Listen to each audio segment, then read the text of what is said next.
So there's a basketball player named Tim Duncan, right? And he's the quietest player.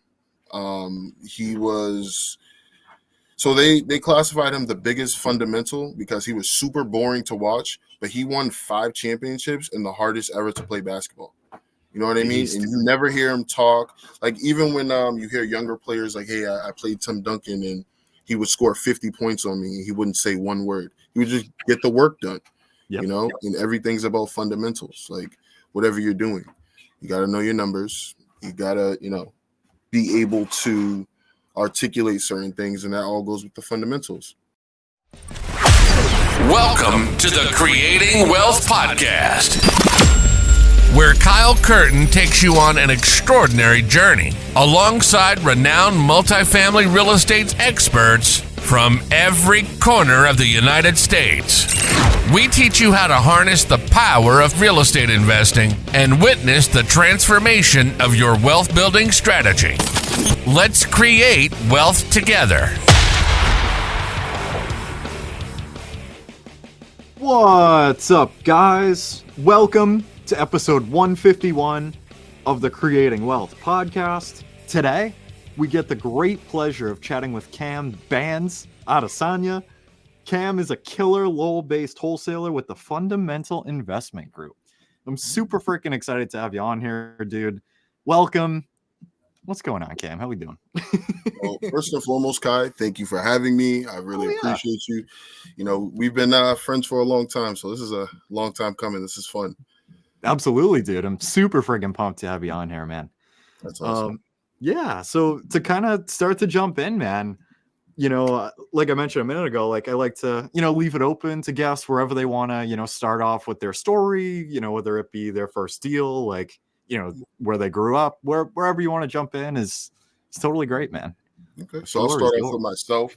Again, my name's Cameron Adesanya. I'm was a truck driver, had my CDLA, and then I just took the leap of faith and decided to pivot into wholesaling real estate. And, just for the newer viewers or the, viewers that don't know what wholesaling is, it is assigning your equitable rights to an end buyer. Okay. So it is putting something under purchase and sale and assigning that to an end buyer for a fee. Okay, guys. And, I'm from Lowell, raised here, love it. Melting pot, it's home. Met some great people, and I just been super blessed and super lucky to get into the wholesaling. And it just the amount of people I originally knew before real estate actually helped me in the real estate space.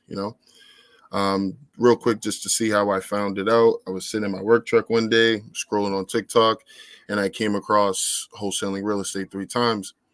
Didn't know what it was. So naturally I went to YouTube University, right? And then still, intrigued, I ended up calling an agent, like a really close friend I knew. Her name's Kimberly Aponte. Her mom and her stepdad kind of just showed me, the mechanics and that it's possible. And I'm here now doing wholesaling. Hell yeah, dude. Yeah, no, I love your story, man. You know what I mean? And especially like how much you've done in such a small amount of time, man.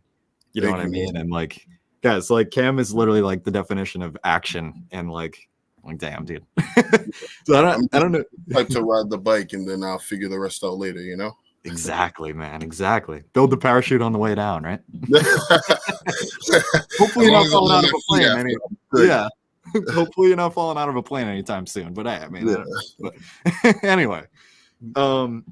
Yeah, dude. So I don't know if you want to jump into like, take us through like the first deal that you did. Like, how was it, I guess, kind of going from, learning about this idea of this, concept that you had never heard of before, doing some research, having some conversations about it, having it be something that, you actively start to work on, have a real fascination with. Like, what was kind of like the first beginning, I guess, to getting that first deal and kind of like how that went? Okay. So long story short, I would write like 200 sticky notes a week, and this is what they would look like. I would write, hey, sorry I missed you. My name's Cameron Adesanya. I'm a real estate investor in the area. I would like to offer you cash for your home, and just write my phone number. So after work, I would just drive around the neighborhood and drop a bunch of sticky notes, but at the time I'm still learning the process. So I would listen to a lot of material, Biggerpockets, the Rookie Podcast, TTP, the Wholesaling Real Estate Hotline, just any type of information that I can find specifically on wholesaling. That's what I would indulge in. I wouldn't even watch TV or listen to music for a while, just completely absorbed. So now while I was doing that after work, I would drive around, drop sticky notes. I ended up running into a guy coming out. There was a U-Haul in front of the house, but he came out with a bunch of boxes and shooting my shot. I was like, hey, I'm a wholesaler. I want to buy your house. And he's looking at me like, what's wrong with this kid? But long story short, he was actually going through the foreclosure process, and I just was super lucky to, be in the right place, right time. I end up bringing a wholesaler that has already done a few deals. He had a few buyers. I end up he kind of took over the deal. He assigned it for a fee, and then he gave me a referral. But that was my proof of concept to okay, this is real. This is not something I just saw on TikTok that just, you want to experiment with. This is actually real. And to just give you a little backstory on the video, that was no, I have to at least attempt this. This guy Arizona wholesaler. He put a massive plot of land under contract, and was like, hey, I made $100,000 on something I didn't own. I was like, this got to be fake. This is not real. And but that was my proof of concept. And then after that, I was like, okay, I can definitely do this. So I just ramped it up. After work, I would keep doing this, and within my first 2.5 months, I got 2 deals. In the second deal, still learning the process, I locked it up too high for a wholesale, but it was low enough to where if it was on the MLS, it was a steal, but not an agent, so I couldn't post it on the MLS. So, again, people business, you're constantly talking to people. You want to have people feel comfortable around you. People do business with who they know, like, and trust, right? So I locked it up too high. First person I went to was Kim. I was like, I have 2 weeks left on my contract. I don't know what I'm doing. I'm just riding the bike down the hill, right? Yep. And she ended up saying hey, Kim, this is exactly what I'm looking for. How did you find this house? I was like, I was driving around knocking on doors. And long story short, we ended up splitting the commission. And that was my WTH moment, yeah. This is really real. And yeah, I love it, dude. So that was my second. That was, it was fun. Absolutely, man. And it's to your point that, reaching that point of getting that proof of concept, especially, the first couple times, you know what I mean? And yeah, just having that. Exactly. I mean, that's really the only phrase I can kind of think of is a proof of concept is holy shit, this is a real thing. I just did it, made a couple bucks, and this is great. Hell yeah. There's a whole different way to play this game of life and making money. It's holy shit. Wow. There's this different thing. You know what I mean? And yeah, I was more or less how haven't I heard this before? Yeah. So the people who actually kind of brought me in, Kim Aponte, her mother, and her stepdad, they have a triangle office going. Yep. And before, I loved Foxwoods, used to go up there a lot. And before I even got my CDL, they were like, oh, you're a good salesman. Why don't you look into getting your license? And they just were adamant about it. And then she also said to me one time, hey, if you give me 15 at the end of this 15 bands, right? At the end of the summer, I'll give it the double. And I just didn't, not I didn't trust her, but I just didn't understand enough. And I just was like, nah, I'm all set. Yeah. And yeah, they were flipping. And this is at 2018, 19. Gotcha. Yeah, when things were, a little cheaper than now. But they were already trying to teach me something. And I was like, nah, I'm all set. I got my CDL. I'm fine. Yep. Yeah. And that's a beautiful thing, man. And that's the thing is I feel that type of conversation always is interesting, because it's sometimes, it takes people a while.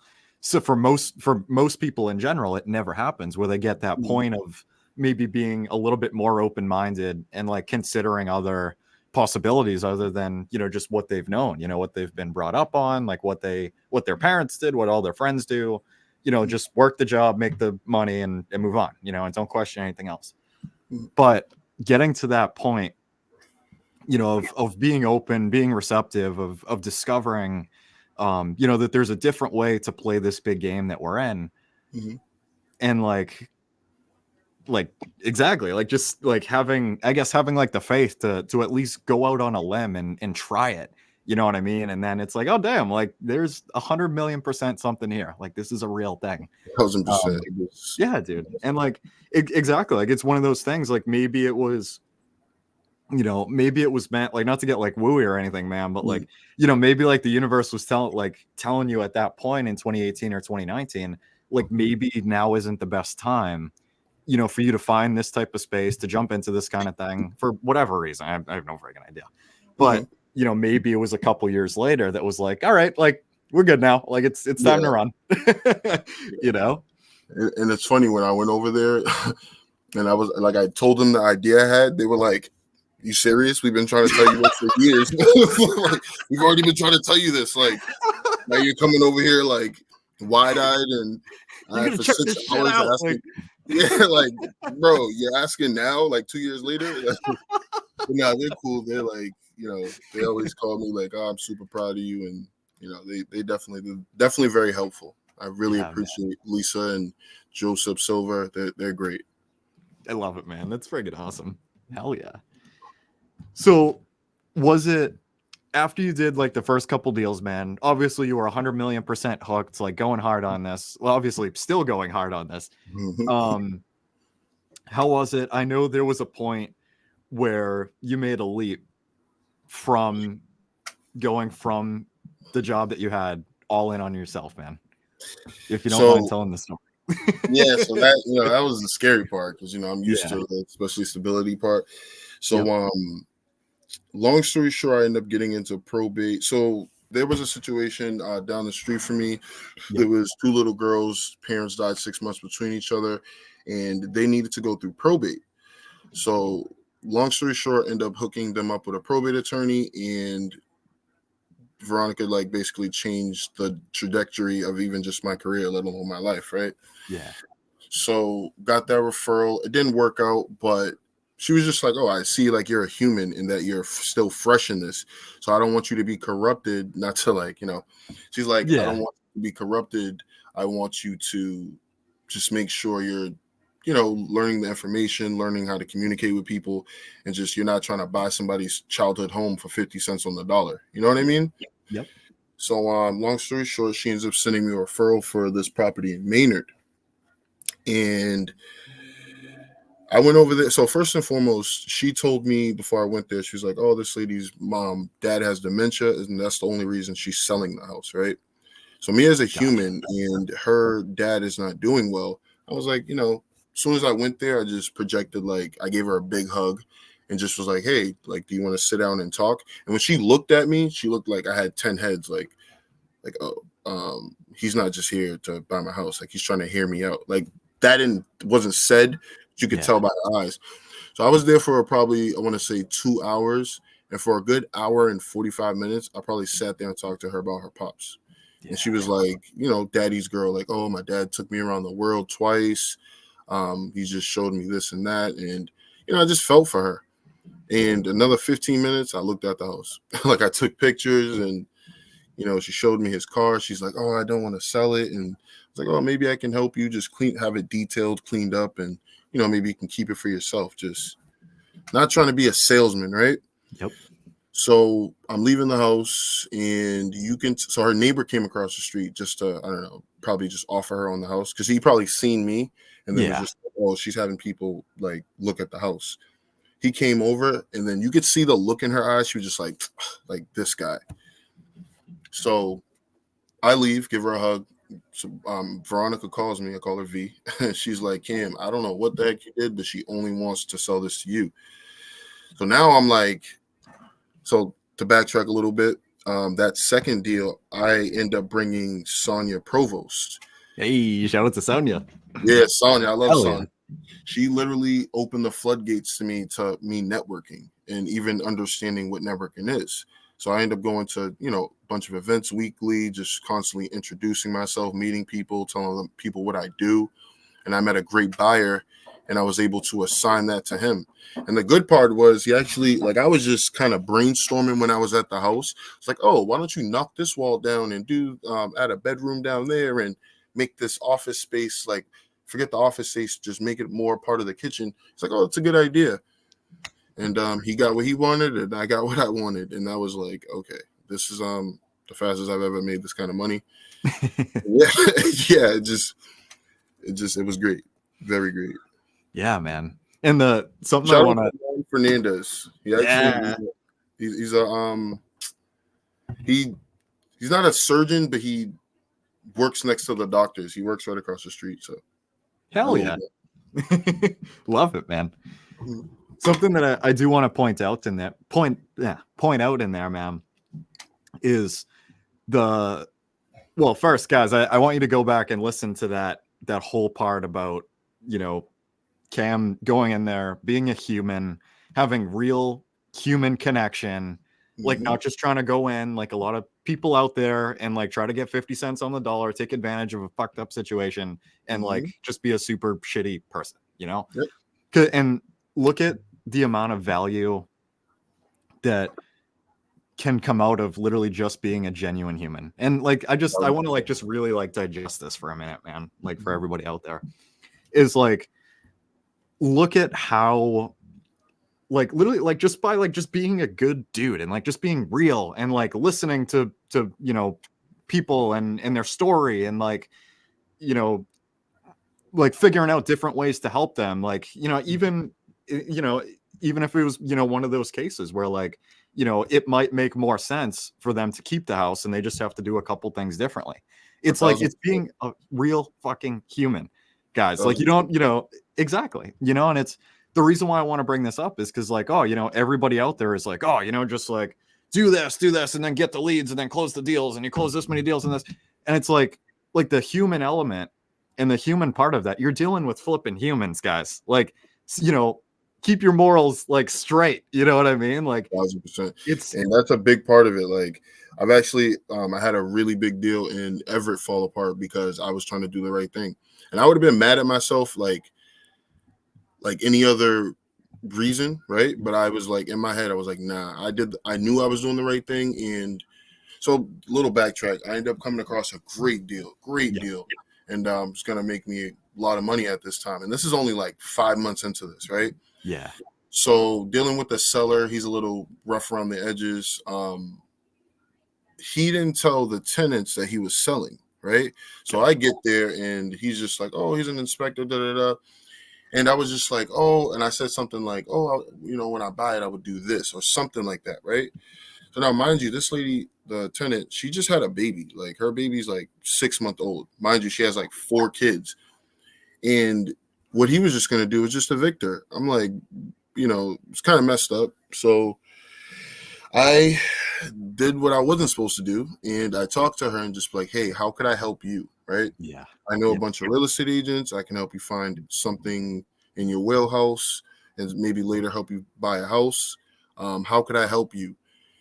And granted, it fell apart, the deal itself, because I did tell the seller, hey, I need a little more money, time on the financing. But it was really because I was just trying to make sure I had a place for her, as opposed to kicking some lady out with some kids on the street. You know what I mean? Exactly. And even my buyer was cool. My buyer knew what I was trying to do. All I needed just was the extension. He didn't give me the extension. It fell apart, but I wasn't upset with myself. I was very proud of myself that I handled it that way. But, especially in this business, sometimes you can't save everybody, but you can at least try, Exactly. 100%, man. And it's that's just such a big part of that, man, that I definitely wanted to take a couple minutes and really dig into that, how friggin' important that is, man. Because I feel like it's one of those elements in this business that can potentially get overlooked, because all of a sudden money starts coming around and people's morals get fucked up, and then sometimes they go away and things happen and and I mean, especially not to mention there are a lot of people out there that, maybe don't have morals at all and like, just take advantage. And it gives investors a bad name, man. Guys, we're not all like that. I promise. I've only been in this business for like a year and 4 months, right? Yeah. And there is just that. I'm just going to use the word takers. Yep. That's the nicest word I can use. Yeah, facts. But there's just a bunch of takers in this business, and I notice about myself, I'm definitely a giver. Like, and I see it. Just even when they contact me or like, hey, what's up? Got any deals? It's not like, hey, what's up, Cam? How are you doing today? Exactly. It's like, nah, what do you got for me? It's like, and I understand that these guys are busy. They got a lot of things going, but just that, hey, how you doing today? That goes a long way. It's us. That's why me and this attorney has done a few deals together. And it's like, people are like, wow, how do you, it's like, because I'm not over here like asking or, trying to be a taker. Yep. Exactly. Like she saw it early. Like, I'm going to keep this kid around because he's a giver. He likes to help people. And that's kind of what I base my business around right now. So little bit I shifted in. I mean, first and foremost, so I feel like, and a few other people, wholesaling is not a job. It's an exit strategy, okay? Yeah. A lot of people get it misconstrued like, hey, I'm a wholesaler. Well, if you want to box yourself in, that's fine. I'm not here to box myself in. What I like to say, I'm a real estate investor, okay? So I pivoted from wholesaling, right, to doing probate. Yeah. So, and I didn't, actually, I'm going to let that, because I have to tell you a few stories first before I really, like, let you know how I had the light bulb go off, okay? Yeah. So, I think the next one was the condo in Andover. Same thing. It was a referral. It wasn't too bad. I ended up paying somebody from like a handyman from my neighborhood, gave him a couple $100. There was like a hole in the ceiling. I patched that. There was a bunch of kids playing basketball at the basketball court. I was like, hey, I'll give you guys $100 all together if you guys help me throw away some of the trash. Hell yeah. And I got the number I wanted. Just being resourceful, instead of trying to over here paying thousands. I was like, nah, I can get somebody to patch that hole in the ceiling for next to nothing. Yeah, they get two hands, right? Nah, I'm just kidding. Yeah, seriously, he did a great job. He did a great job. I just mopped the floor. Like if I would have painted it, I would have probably got even more than I wanted. Yeah. And here's a learning lesson. Okay. I got the number I wanted. I was happy. But then, you're always learning in this business. So at first I was looking at the comparables, the comps, which is what's sold by the square footage in the area. Okay. That's because I don't want to get it misconstrued with what I'm about to say.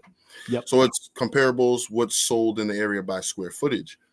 So I called Nick Allerud, one of our mentors. He was like, hey, Cam, I had a condo over there as well.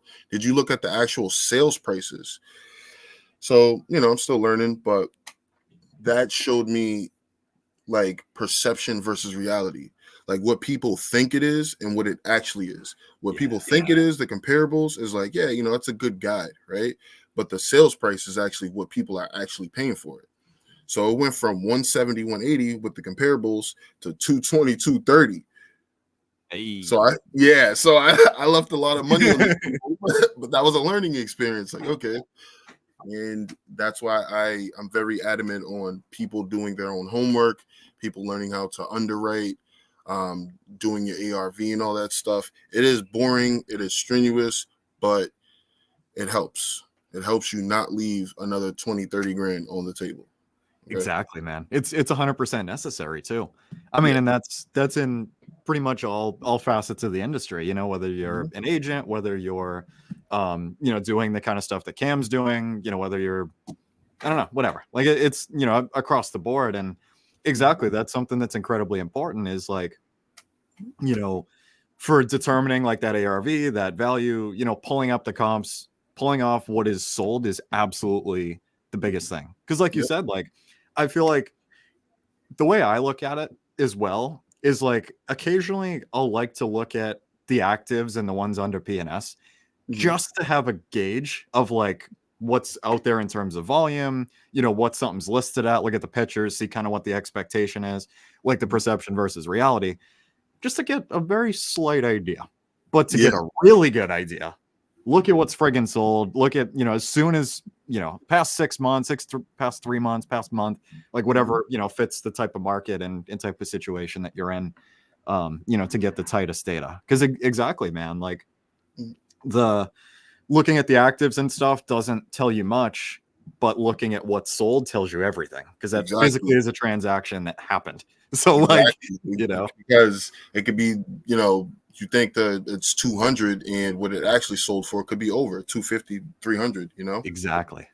Yep. So it's very big. And do your own homework. Don't ask people to do your underwriting for you. Yes. I got very lucky, and I had Andrew Freed. I have Andrew Freed as a mentor as well. And he, like, his homework for me in the beginning stages was, I want you underwriting 3 deals a day. Yep. So I was just playing with it. I have access to the MLS. I use, whatever. And I use PropStream as well. Yep. So just, I just want the most accurate data like I can, so I can make the best decision, Yep. Exactly, man. 100%. And I mean, even, to go along with your point as well, man. I mean, one of the things that like I've been telling folks, especially recently, is when it comes to like finding rents, and like I know it's we're not necessarily tied to multifamily at the moment, but like to hit home on the same point, I like to use 3 different resources to find accurate rents for an area, especially if it's a town that I've never been to before. Like just relying on one, like find as much friggin' data as you can for whatever part of the whatever type of deal that you're working on, and like just try to get different pieces and kind of formulated accordingly, but so you can have the best information to make the best decision. That's really smart, Kyle. Really, really smart. And just like I from Lowell, like I said, they're trying to do I think 3 bedrooms for like 3,200. It's like, well, where I'm from, I know people are not going to pay that in that area, Yeah. So, yep. Dude, that's how I feel about some of the HUD fair market rents for Leominster for 2024. I'm like $2,000 for a 3-bedroom out there. I'm like, yeah. I'm like, I personally wouldn't underwrite at that, but hey, maybe I'm wrong. I don't know. Yeah, it's not where I feel comfortable. But hey, who am I? They're going to be getting that in Section 8, so that's why they're raising it. Exactly. They want that guaranteed. Exactly. Absolutely. So real quick, back to Sonia, real quick. Yes. Like I said, she introduced me, helped me. She brought me to my first event, which I met Nick, Andrew, mentors. I met you. Dude, what was that? What was that first event that you went to? It was in Leominster. It was the REI. It was the fixed one? Yep. It was one of the, like, I don't know if it was you guys' first one, but it was my first ever networking event. Yeah. And that was like the first time I've been around like a bunch of high value people, like trying to like, and I was like, wow, this is awesome. Yeah. And from there, I just hit the ground running. I would, look up on Facebook Marketplace, not Marketplace, Facebook events, Eventbrite, and what else was I using? Meetup. I was using those, and I was just looking at every real estate event I can find, Yeah. And then, man, I was going to 2-3 a week. People have these excuses. Hey, I can't go to 1 a week. It worked for me, Yep. And then I made an effort to talk to every single person in the room. Actually, let me hold on 1 second. Yeah. Like, I wish I can dump it out so you guys can see it. Dude, is that what I think it is? Yeah, it is. Holy shit. Fuck yeah, man. Let's go. Oh, so these are all business cards, dude.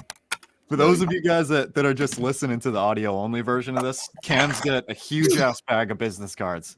Seriously, and I mean, there is something I want to slip in, dude. Guys, literally, like when Cam means he went to like 2 to 4 events a week, like he's not friggin' kidding.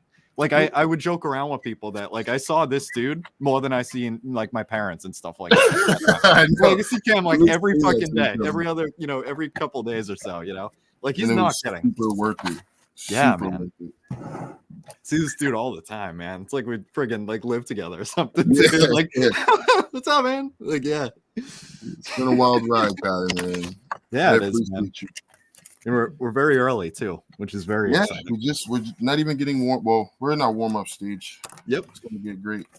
Exactly. So I'm sorry, I just dumped it out.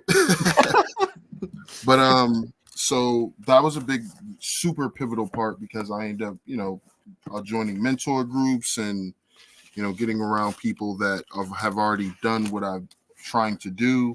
Yep. And that was major. A lot of people, they think, hey, I'm just going to make a few calls daily. No, I think you should get around people doing the work, people who have done it, and then you can make a better game plan. Definitely make your calls and stuff like that, but definitely get around people that are already doing it. If you want to jumpstart, bring them value. Exactly. That's the easiest way to jumpstart your career. And dude, something that I want to add on to that as well is, guys, 100,000,000%. One thing also, a huge benefit to to meeting all kinds of different folks and stuff at events and that type of thing, is that there is 100,000,000%, the tactical stuff, like, what kind of tools are you using, how are you having those conversations, like what areas are you targeting, like all that kind of stuff. But there's also the part of it that makes you think a lot bigger, because you like basically need other people to like kind of show you initially like what's friggin' possible. Yes. And like it's one thing, and this is just my opinion, but it's one thing to like see it online and be like, oh, there's a dude in Utah that's making 300 grand a year, like wholesaling or flipping or whatever the fuck. But it's like when there's people in your area that live a town over, it's like, damn, like, that's perfect, because then I started meeting people like Anthony Valeria. Yeah. And, it just like, and he's ahead of me. He was one of the first, like the wholesaler I met before, he was good, but Anthony, different level. And then, just kept meeting people, just kept being constantly inspired. And I'm just like, oh no, this is seriously real. And it just keeps you around the energy. Exactly. People are constantly talking about what they're doing, how they're doing it. Now I'm figuring out things like direct mail, right? I'm figuring out things like text, like how to properly send, text to a large group of investors, CRMs. And, I'm just constantly learning these things. And I'm just like, oh, okay. It just shows you that it's very possible, but then it gives you a game plan. Exactly. Yeah. 100%, man. And even one thing as well is like, when I had a conversation earlier today with somebody, with a buddy of both of ours at lunch, and we were talking about one thing that's absolutely key as well, guys, to add to this bit in the conversation is like just being able to have those people around you for like when you're getting your face stomped in, when things are kind of discouraging, to be able to go to that are in the same boat or have been in the same boat before, and be able to like, not necessarily like somebody to vent to, but like somebody to talk about that kind of stuff with, and be like, dude, like I'm pretty sure you chose the right word. If I have a situation, I'm calling like 5 people. Like, yeah, dude. Yeah. I'm having like a 3-hour conversation on this, like, what I'm supposed to do real estate wise. So. Yeah. Cause it's like, dude, like some, a lot of these type of conversations, like you can't, like you have to be very like picky and choosy on who you have the conversation with, because of the result that you're going to get on the back end. Like to Cam's point, like if you're having these type of conversations, whether it's strategy, whether it's tactical, whether it's like emotional, like you're getting your ass kicked by all this stuff and like you don't know what the hell to do, like make sure that you go to the right person, especially like I said, to somebody that is further in along the journey that you are, has been through the trials and tribulations that you're currently in, and like have the conversations there. Like, although it is, incredibly, it might be tempting to like try to have a conversation about, getting your ass kicked in real estate with somebody outside the industry. You might not get the, what you need. Like the same, like this response that you need. Yeah. Like if I went to like, and like you said, different people give you different strategies. But like if I went to Nick, he would tell me 2 + 2 = 4. But then I can go to Andrew and he's going to tell me 1 + 3 = 4.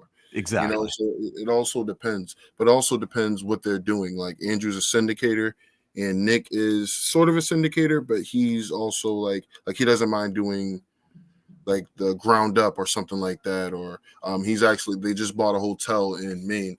Yeah. But Andrew doesn't want to get his hands dirty. If it's not already built, And like a value add situation, he wants no parts. So. Exactly, you know, and then I have you. Like I could just call you and be like, "What do you think of this?" You know. Exactly, man. Exactly.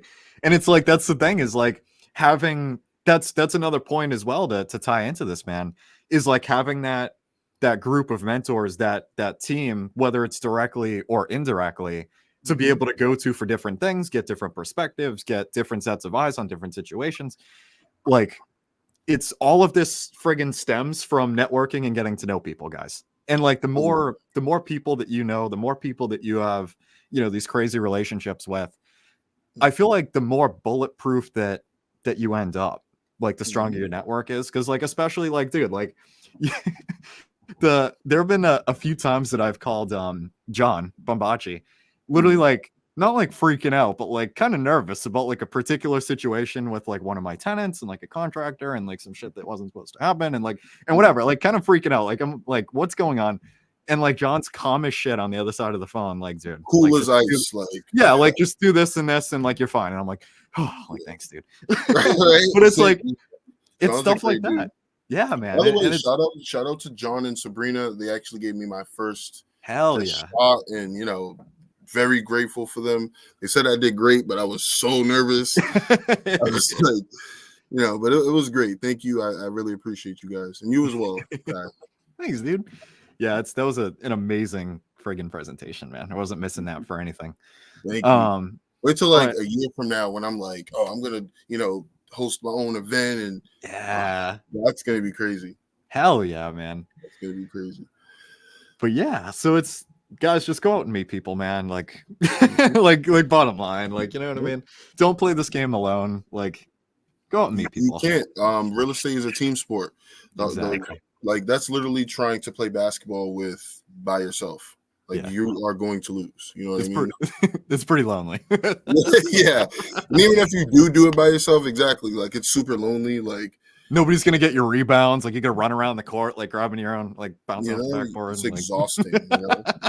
Like I said, I got lucky. I met a lot of great people to the point where, like, you know, now it's like, you know, I'm really becoming like family and friends with these people. You know, it's crazy, and it's in such a short time. So to get back, I wanted to tell you the probate story. Yes. So finished Andover. I ended up getting a referral for Danvers. Oh my goodness. So I was looking for this title for 5 months. Okay. Did everything under the sun. Went to the registry of deeds. I even went through the old books, like peeling the pages back, making sure I'm not ripping anything to look for the title. Yeah. So they went through the probate process. They got the right to sell, just looking for the title. I go over there. I got a great number on it. Now I'm just looking for the title. 5 months goes by. I'm like a good like 80% ready to like, I'm just gonna drop this and just work on something else, right? Yeah. So put some good energy into the universe. So I was like, I've been a little blessed. Let me do backpack giveaway. You remember the backpack thing? Dude. Yeah. That was gonna make it like a every year event. We're gonna have a huge blah blah blah, do all that stuff, right? So I did that on a Saturday. On Monday, I was like, all right, I'm going to either figure this out in the next couple of weeks or I'm just going to move on, right? So put it under contract and looking for the title. So that Monday, I end up calling Nick Allerud, okay? He's like, Cam, talk to my wife. You know, she's a title attorney, Megan Allerud, okay? So I talked to her and she's like, Cam, because of the timeline, because we thought we were going to have to do a quiet title, which is basically like reconstruct the title through land court, which is in itself a long process, okay? After they just went through the court to get the right to sell, okay? So she was like, because of the timeline, I can't do it. So she was like, I'm going to introduce you to somebody that possibly can. Just talk to him, let him know what's going on. So she introduces me to this guy named Patrick Delaney, okay? So we're just talking, you know, communicating like this. He's telling me like, oh, you know, my dad did estates. This is kind of like all fast forward, right? Yeah. He's like, oh, my dad did estates in Peabody. And I'm not thinking like Danvers is next door to Peabody, but I'm not thinking anything of it, right? Yeah. Well, we talked. That was like a Tuesday.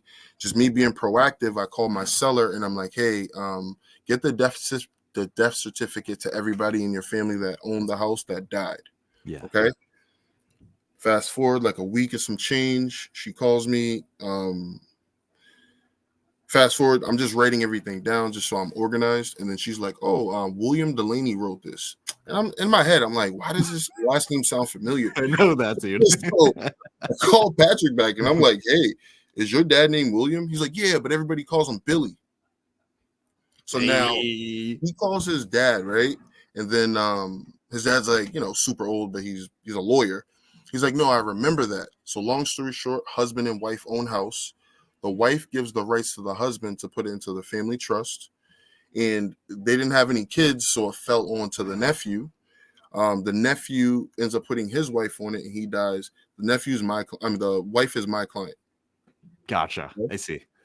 So we're looking for the title, and he ends up, instead of my maybe, I got my yes now. So now it's like, okay, now I have to find this title. Okay. So I tell Kimlet Winsich, she's actually the one who, like, her paralegal went through the mud and actually found the title. I think she went all the way to Springfield, and they got the yes. They're like, hey, it's here. So now, after 5 months, I can buy this. So I was like, I am not wholesaling this one. I'm going to joint venture this. So I end up going to somebody. Joint venture, it's a it's a culmination of things. Someone can bring the money and someone bring the deal, or it could be 50-50. Someone bring the deal and they split half the money, whatever it is. But they use that to close the deal, basically. Yeah. Or work on the deal together, okay? So long story short, I brought the deal. He brought the money. We closed on it. And actually, some great news. We are going to be listing it next weekend. Let's go. Yes, I'm so excited. After a nice, long process, I'm going to be listing it next weekend. So I'm super excited about that. And, the wait is over. Hell yeah, dude. Hell yeah. So, yeah, and that was before the light bulb went off to wholesaling. Once I closed that, I think that was we actually officially closed that in October. Yep. I ended up getting a property in Lawrence, assigned that. It was a little tough. That was my toughest deal. But so Andrew actually Ryan Emmerich. Yes. He ended up sending out mailers and someone was going through probate. So now, they got the right to sell because their father just died, but they didn't want to do the conventional of selling it to a realtor or using a realtor and shopping it around, having people, because there was a bunch of different properties. Oh, okay. They wanted to sell it to an investor. Yep. So the light bulb in my head went off and it's like, okay, well, I mean, besides the first 2 deals I did, they weren't probate, but the last 4 deals I did were all some type of probate. And the lawyer already was kind of conditioning me to do it, especially the right way. She's teaching me certain things and stuff like that. But then there was the light bulb when he had the 68 units. That was like, oh, okay, this is real. Not so much this is real, but this is like probate. So let me give you a backtrack of what probate is. Yep. So probate is the act of a court authenticating a will or adding a personal representative to represent the estate. So now, not to sound super cynical or anything like that, but the mortality of things, we all pass, right? Spoiler. Spoiler alert. But we all pass. Just some people plan for it. Yeah. So I started thinking maybe I can be an out of the box investor, right? And help people with these kind of things. Whether it's a buyer or a seller, I can refer them to my attorney and have them open up a living trust to protect their assets, right? Yeah. Or if they are going through the probate process and they need an estate sale, they need somebody to possibly clean out the property, I can help with that as well. So it's more or less I look at this from a perspective what can I help with? Yeah. But my bread and butter, I am a real estate investor. Hell yeah. So that's what I approached it. And then I just went all in on the probate side. I started, I got certified. It's actually a certification for it. I didn't even know. So I got certified, and I just been super focused on probate now. I love it, man. And one thing that I do really like that I want to go back to from when we started, man, is not keeping yourself in a box. Not like attaching like a label to it. Like I am like this, like, like too tight. You know what I mean? Mm-hmm. Like be like open and free and trying different things, figure out what you like, figure out which way you want to go to, like let the river take you a little bit, to figure out what you may want to specialize in. Exactly. And go from there. Because everybody just gets off the boat and the first thing they want to do is just like plant their feet and stay there. Yeah. But no, I'm going to learn. I'm going to keep learning. And even like agents that are a little more advanced in this than me, a lot of it is like, I ask them simple questions. Like that book you gave me, I asked them like, hey, have you read this book by Brendan Turner? Have you, you listened to Biggerpockets? A lot of it is no. So, yeah. Exactly, man. 100%. I love it, dude. Where are you at now? I know, is that pretty much, just the, general focus at the moment is like continuing to absolutely rip the probate stuff, still see you at events all the time and everything. Continue to keep growing that side. So so that's like the main focus. I want to become just like how do I articulate it? Like I want to become the go-to for anything probate. Like if you need help, I'm the one-stop shop. Whether it's, like I said, helping you clean out, estate sales, you need an attorney referral, or you just need a cash offer. Or maybe you just want it listed. You cleaned out, have it listed. I can handle or facilitate any of that. Yeah. I'm still like, I don't want to call it just wholesaling, but I do like my own lead generation. And from there, I just kind of, delegate it how I want, whether it's to wholesale or whether it's to, but I'm super focused on probate. I sent my first batch of mailers. I'm finishing my website. I was having a little trouble choosing it between like fundamental probates or Cam does probates. So I just end up choosing fundamental probates, put the business first. And Hell yeah, dude. I love it, man. And I wanted to ask you, I know you've told me, but I want you to tell everybody, how did you choose your name, man? Fundamental Probates? Yeah. Fundamental, like investment group. Like, how did you come up with that? So there's a basketball player named Tim Duncan, right? And he's the quietest player. So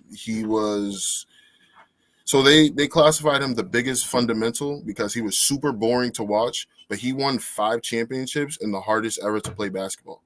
You know what I mean? And you never hear him talk. Like even when you hear younger players like, hey, I played Tim Duncan and he would score 50 points on me and he wouldn't say one word. He would just get the work done, and everything's about fundamentals. Like whatever you're doing, you got to know your numbers. You got to, be able to articulate certain things, and that all goes with the fundamentals. Yeah. I love that story. Tim Duncan is one of my favorite basketball players, so he's just the silent assassin. He beat Kobe and LeBron, and he also played against Jordan, so he got 5 championships. The dude, nobody talks about him. Nobody ever talks about him, and that's what I want to do. I just want to make a couple mil, get some nice rental units, build my house ground up, and I'm happy. Exactly. Hell yeah, man. Just a couple million. That's it. Exactly.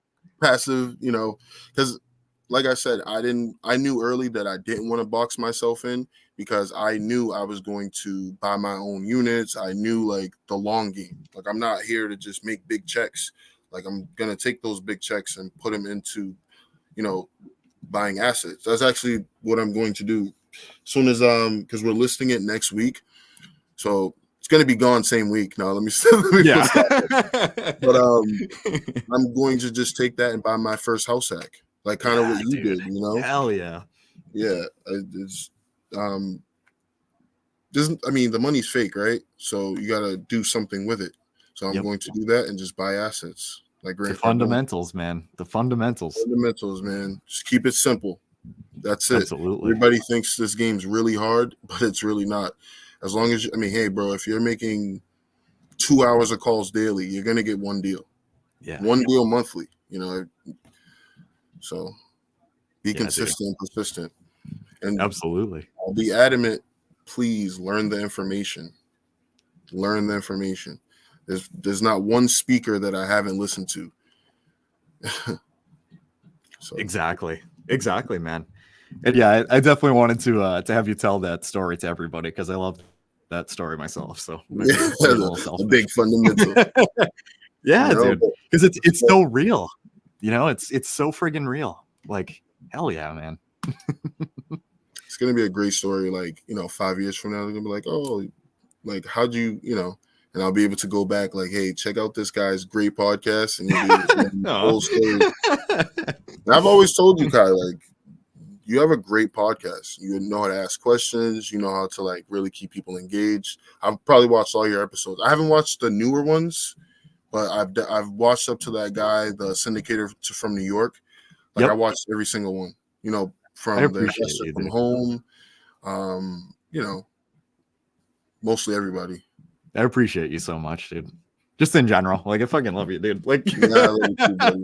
We started this together, man. Yeah, man. We're riding it. Exactly.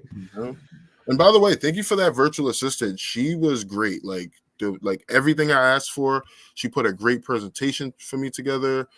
Just even the mailers that I'm going to use, I'm going to utilize the exact thing she sent me. Yeah. And like, I want to keep the bright colors because, at first my color was black, yellow, and white, but I'm going to put yellow, white, and black just so like when people see it, it's like, oh, okay, this is bright. They get a load of my face. They see that, what I'm offering. Exactly.